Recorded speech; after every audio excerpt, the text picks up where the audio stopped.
Whether we are there or not, ITSP Magazine still gets the best stories. Plenty of conferences and events spark our curiosity and allow us to start conversations with some of the world's brightest minds. In person or virtually, Sean Martin and Marco Ciappelli go on location and sit down with them at the intersection of technology, cybersecurity, and society. Together, we discover what the synergy of these three elements means for the future of humanity.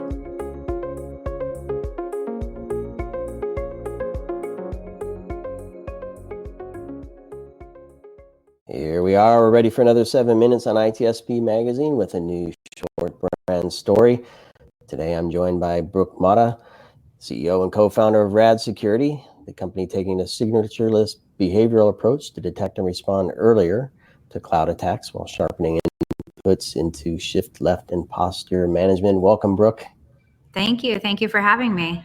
I want to start off by congratulating you on RAD Security being selected as a finalist in the Black Hat Startup Spotlight competition.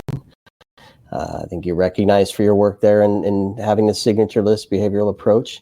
And if I'm not mistaken, you're one of the only organizations that also was recognized at RSA conference for your innovations in the sandbox there. Yeah, great observation.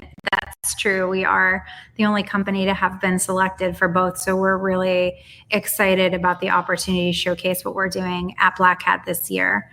So thank you for recognizing. Yeah, absolutely. And last time we spoke, we looked at kind of how cloud native development is kind of the biggest threat facing security teams today. And today I want to kind of switch the conversation to look at a deeper dive into what the signature-based and move from signature-based to behavior-based detection really means in the world of cloud workflow protection platforms. Yeah, so as we talked about in our last chat, the world has moved to cloud native, and with that comes a new opportunity for people with malicious intent to attack some new targets.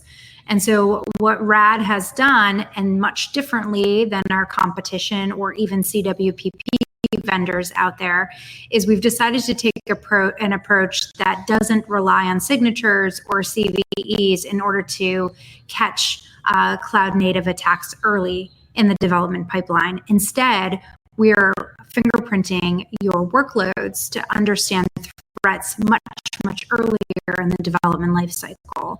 And we do that by detecting drift from what we've observed as known good behavior in your environment. Anything that drifts from that, we then flag as suspicious. And so it's a much different approach than what legacy container security solutions are doing today. And when you say drift, and you can share as little or as much as you want here, what are some of the challenges that teams have? I mean, because drift is common, right? Yeah, so what we're doing is, instead of depending on signatures and CVEs, we're providing teams with a way to detect 0 days. And so you saw in recent history, there was a vulnerability called the XZ backdoor. And threats, more and more threats like that are emerging. In fact, 90% of organizations in 2023 experienced a breach in their container or Kubernetes environment. And so rather than having the teams that are responsible for securing those containers or Kubernetes infrastructure to wait for a signature or CVE to be created, instead what we're doing is we are identifying threats like the recent XZ backdoor vulnerability much earlier. We also can identify things like human and non-human identities that are inside your cluster. And so this allows for us to arm our customers with information that's not only useful to preventing attacks, but also helps them to detect them much earlier in the development lifecycle.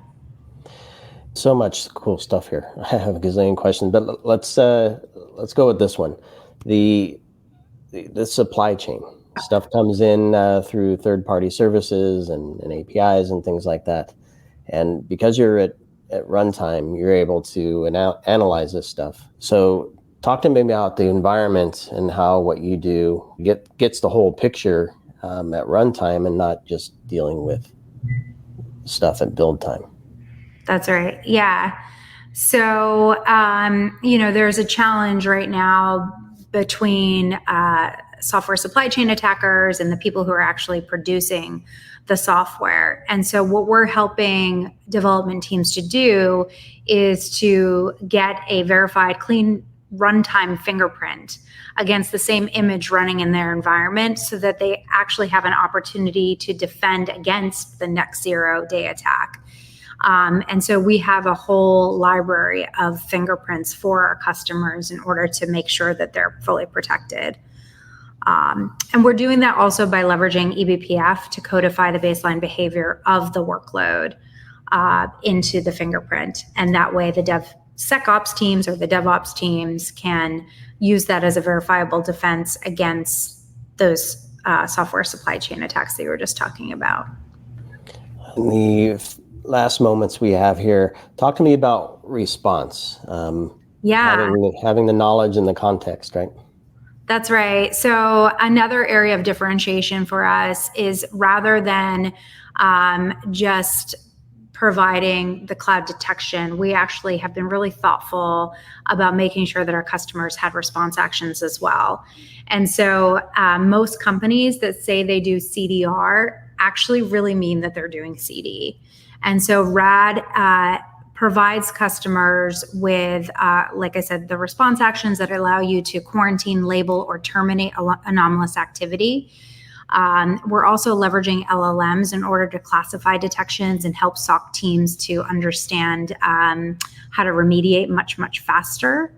And so we're really thoughtful about making sure that our customers can quickly get to a path of remediation, not just for smaller companies, but also for very large companies at scale who don't often know exactly who is responsible for fixing what. And so we've built a lot in our platform and leveraged some really nice integration partnerships in order to make sure that we can help response at scale. That's fantastic. And that is also 7 minutes here on ITSP Magazine. The time flies, and you've said a lot of good stuff. So thanks a lot, Brooke. Thank you so much. I appreciate you having me.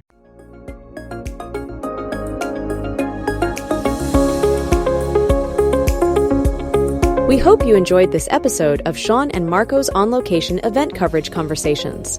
Please take a moment to give the show a good rating and leave a comment. Remember to share this podcast with your friends, family, and colleagues. Come back for more conversations and follow Sean Martin and Marco Ciappelli as they continue their journey toward redefining cybersecurity and society.